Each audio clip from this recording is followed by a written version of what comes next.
Hey Cancer, welcome to Sweet Tea Astrology and Tarot. My name is Erica. I'm so glad that you found me. Welcome to the channel. This is your June 2017 Tarot forecast. If you're looking for the astrology video, that is listed in the information bubble above, and your June full moon oracle video will also be listed in the information bubble above. I'm going to get started on those probably within the next 12 to 24 hours, so they'll be up shortly. Anyways, so there's a couple of things that I want to talk to you about. First, the very end of the month will be the beginning of your birthday season, so happy birthday to the early Cancers. Second thing that I want to talk about is some planetary energy that's going to be going on in the background for us all. You're probably going to feel it in the background of your world, especially if you are a Cancer rising.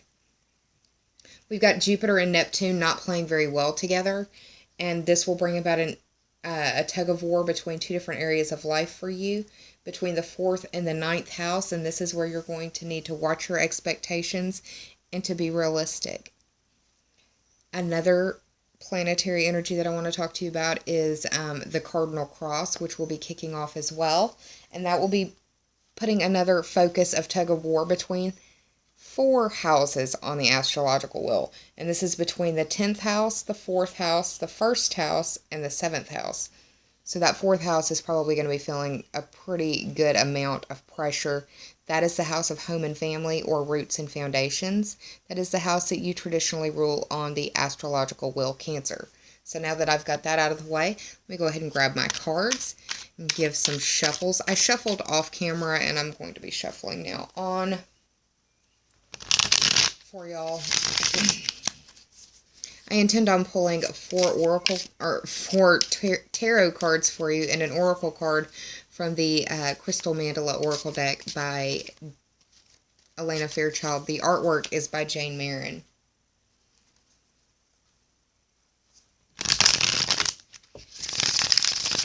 Going to be having a lot of planetary focus in your 1st house by the end of the month, Cancer. You'll have the Sun, Mercury, and you'll be experiencing a new moon. And Cancer, you've probably already started to feel, because I'm doing this in the middle of May, Mars moves into Cancer at the very beginning of June. So you're probably going to be feeling very aggressive and energetic and impulsive and probably feisty, probably argumentative. I know whenever I am an Aries sun and I'm a Scorpio rising, and Mars is a ruling or co-ruling planet of both of those signs. So when Mars moves into my 1st house, I feel it. If I'm not exercising, I get mean as a rattlesnake. So you may want to exercise some to help move some of that aggressive energy around so you're not taking it out on people around you. Just an idea, y'all. Okay, I had a card flip, so what that means is that it's time for me to cut the deck.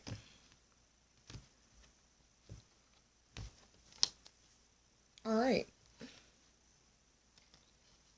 You had 2 cards not pick up with the deck. So what I'm going to do is take the very bottom card and use it as the underlying theme or overarching energy. And the card that was on top of the bottom card, I'm going to use that as the first in the top 3 for clarity. There's your second. And there's your third. If you want a time frame for this spread, it can be past, present, future. Okay, now let me grab my oracle cards. Once again, this deck is by, pardon me, Elena Fairchild. The artwork is by Jane Marin. This is the Crystal Mandala Oracle.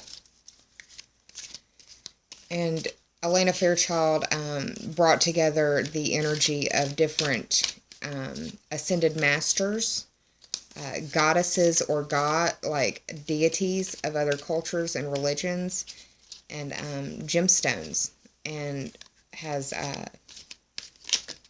okay, you've got a lot of cards flipping out, so it could feel like things are really out of your hand. That was like 4 cards that fell. One fell face up, so we're going to use that one for you. All right, Cancer.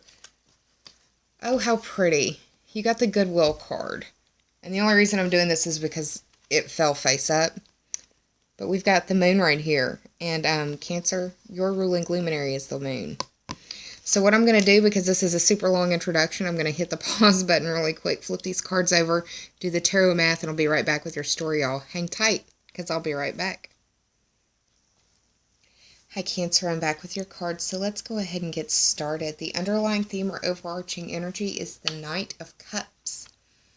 The Knight of Cups represents water sign energy, and the water signs are Cancer, Scorpio, and Pisces. So this could be you, or this could be another water sign around you, or it could just be a theme that is underlying throughout the month.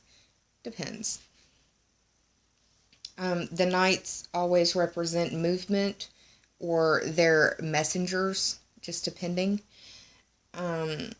He represents a romantic and charming energy, and what I like about this guy is that his posture is pointed towards the future. This individual may also have air sign energy in them, and I say that because of the wings here at the helmet and at the boot. Air signs are Gemini, Libra, and Aquarius, or this individual, if it is an individual in your world, could be someone who is on the cusp between a water and an air sign.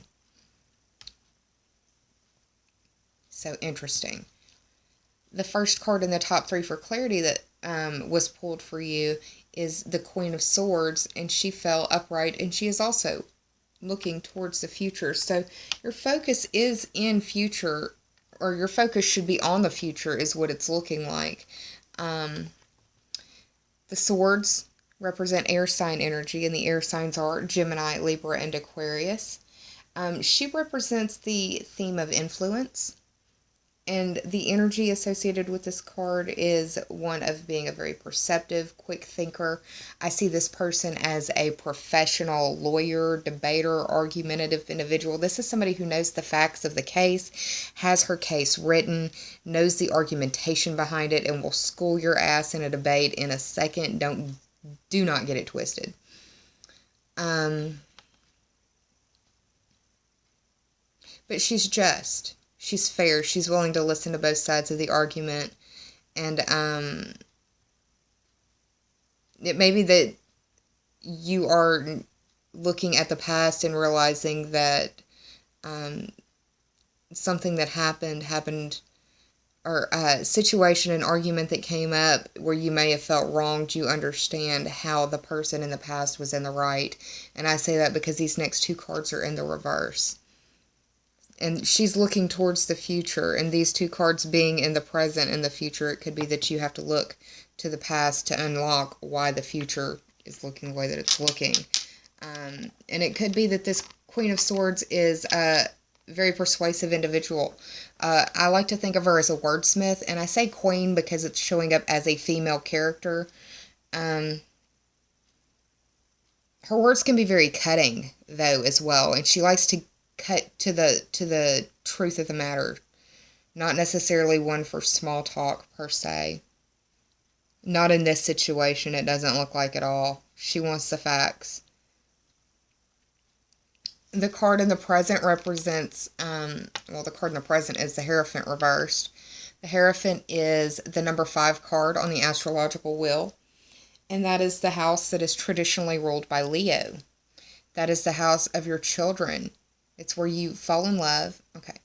The 5th house is like the house of sparks. That's the way that I think of it. The spark of love, the spark of life, the spark of creation. It's where you fall in love. It's where you make your babies. It's where artists and crafters and any sort of woodsmith, craftsman, whatever, they make their craft. They make their masterpiece. It's the house of your social life. It's seeking pleasure. It's going out with your friends. It's blowing off steam. The Hierophant represents the zodiac sign of Taurus, though. So it could be involving a Leo because of the 5th house association. It could be involving a Taurus because that's the sign that's associated with this card right here. And you do have Venus moving into Taurus in your 11th house at the beginning of the month, on the 5th of the month, actually. So there's some synchronicity there. Venus rules Taurus. Venus just went retrograde. She was retrograde all spring and has just recently cleared all of that energy up. So, the 11th house. The 11th house is traditionally ruled by Aquarius, and I'm bringing in the 11th house because Venus is moving into Taurus, the sign that is represented by this card. So Venus is moving into Taurus, which is your 11th house. The 11th house is traditionally ruled by Aquarius, so it may be involving an Aquarius.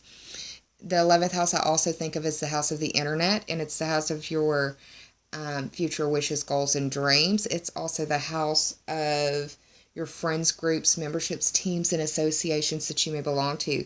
Venus moving into Taurus is nice because she does rule that zodiac sign, but she also is the planet that represents love, beauty, harmony, money, and resources. So you may be getting some charming interaction or some loving interaction, some acknowledgement, some praise, some kudos from your friends, groups, memberships, and associations that you may belong to.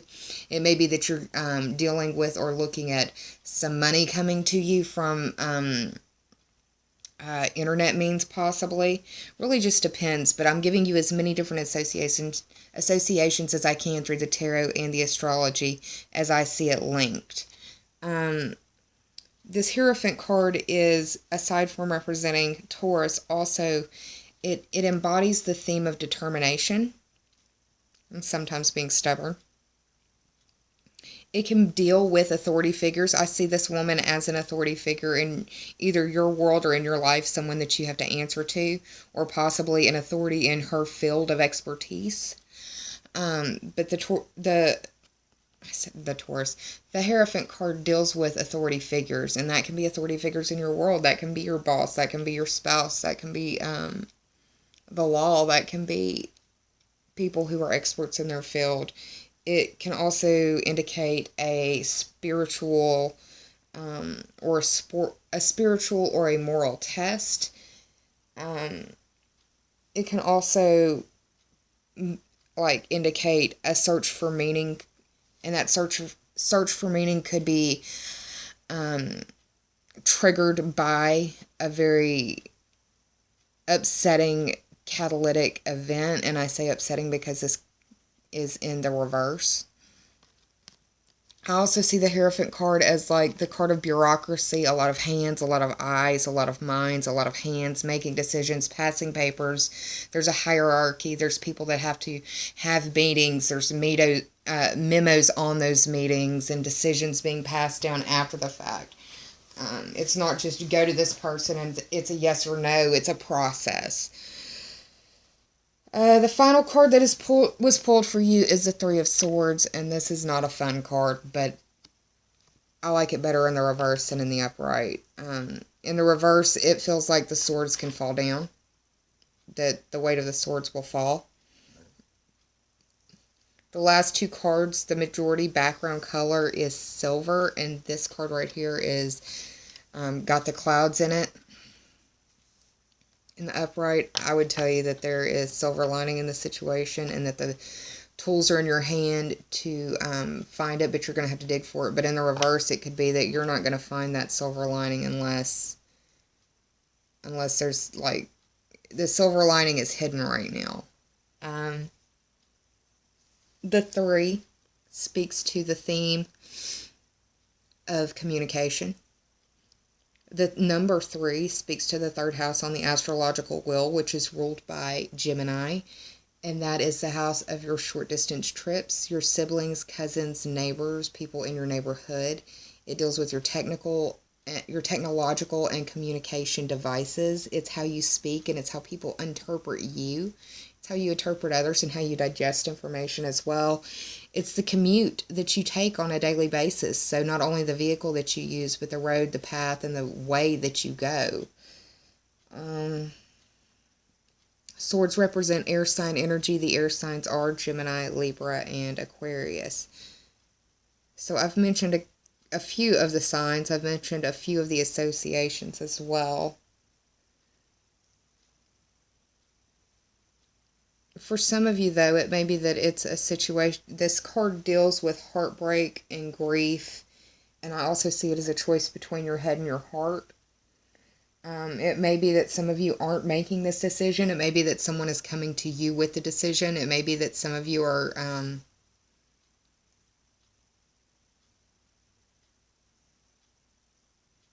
the numerology of the spread is 8, and that's the house of Scorpio, and that's the house of life, death, and rebirth. And with the Hierophant being in reverse, and this 3 of Swords being in reverse, I see this as possibly a few of the Cancerians either getting a divorce or going through a divorce or looking for a lawyer. This is something that's recently happened or will be happening for a small percentage of you. But you do have that Jupiter-Neptune aspect where stuff is being difficult in that area of home.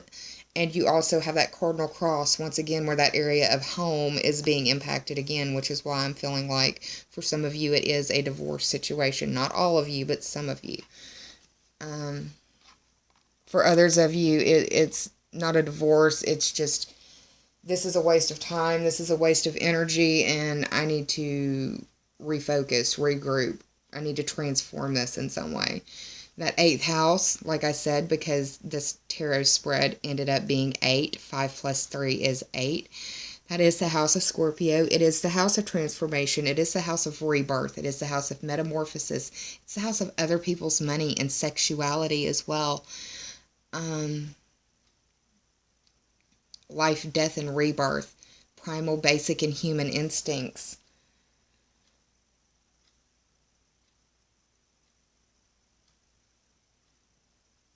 Let's move on to the Oracle card now. I pulled for you the 45th card of the Crystal Mandala Oracle deck, and this is the Goddess Gaia and the Ocean Jasper card.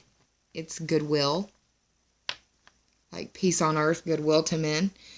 The background actually looks like it's the earth. And I told you before that we've got your ruling luminary right here, the moon. So let's talk about the full moon for a minute for you. The full moon is going to be playing out in your area of work and health or competency and skills that you bring to the services that you provide.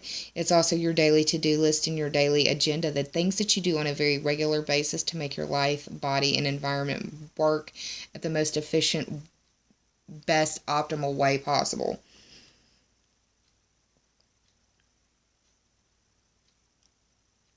The full moon will be playing well with Saturn, which is dealing with structure, containment, and limitation. That's also the same day that Jupiter goes direct in your 4th house. So the area of home and family, roots and foundations, especially for your Cancer rising, is going to be very strongly felt.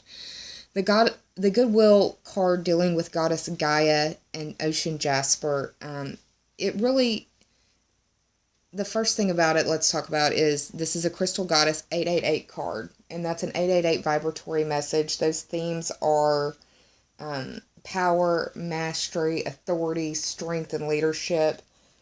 This card asks you to trust in and embody your power, your authority, and your leadership, and it also asks that you see and recognize the divine as real, like a reality in your daily life.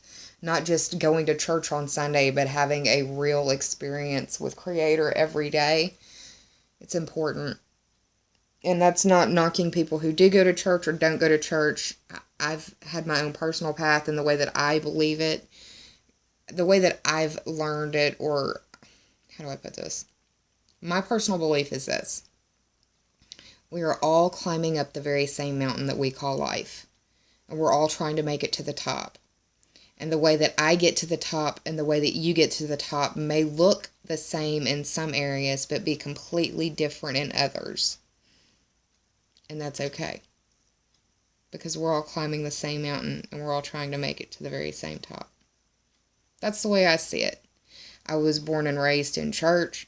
I have disassociated from the faith, or from the church, not from my faith, but from the church because of some serious authority issues, and I'm a rebel, blah, blah, blah. It doesn't really belong in this video, but regardless, if you go to church, fine. If you don't, fine. But it's about having that daily journey, that daily walk, that daily path, that daily interaction with Creator, even if it's driving on the way to work or wherever, whatever it is that you do, giving thanks for the sunshine, giving thanks for the job that you have. Even if you hate it, it's a means for your survival. And at that, if nothing else, that's a good thing, right? So, this card indicates, it talks a lot about value to me, because when you have value, it's easy for you to recognize value in others. When you see the value in yourself, it's easy for you to recognize the value in others. When I say namaste at the end of the videos, it's not because I'm trying to be hokey or anything like that. I do yoga, and namaste basically means the divine in me sees the divine in you. And if the divine in me sees the divine in you, then how can I be anything but loving, kind, and generous towards you? That principle. So when you know that you have value, it's easy for you to see the value in others. When you feel encouraged by your circumstances in life or whatever, then it's easy for you to encourage others.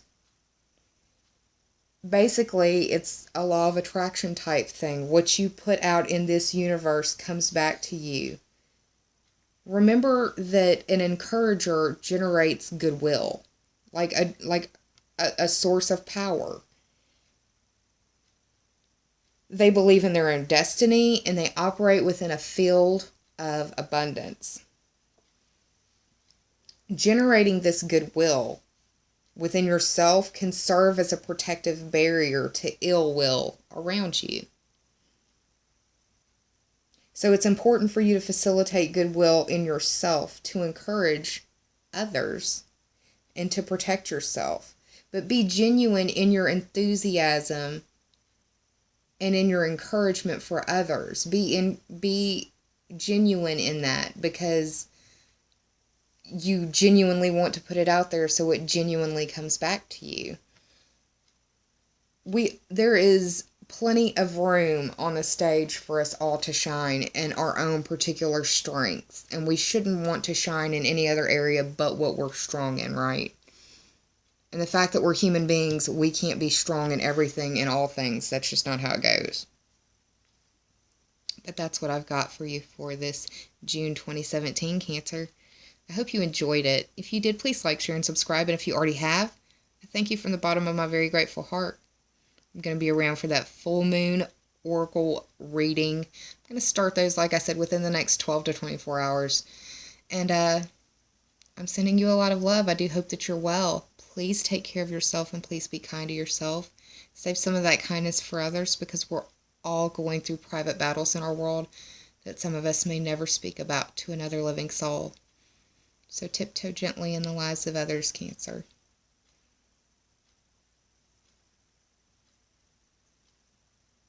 I do hope you're well. Sending you lots of love. Again, take care of yourself. Namaste and bye. I love you, Cancer.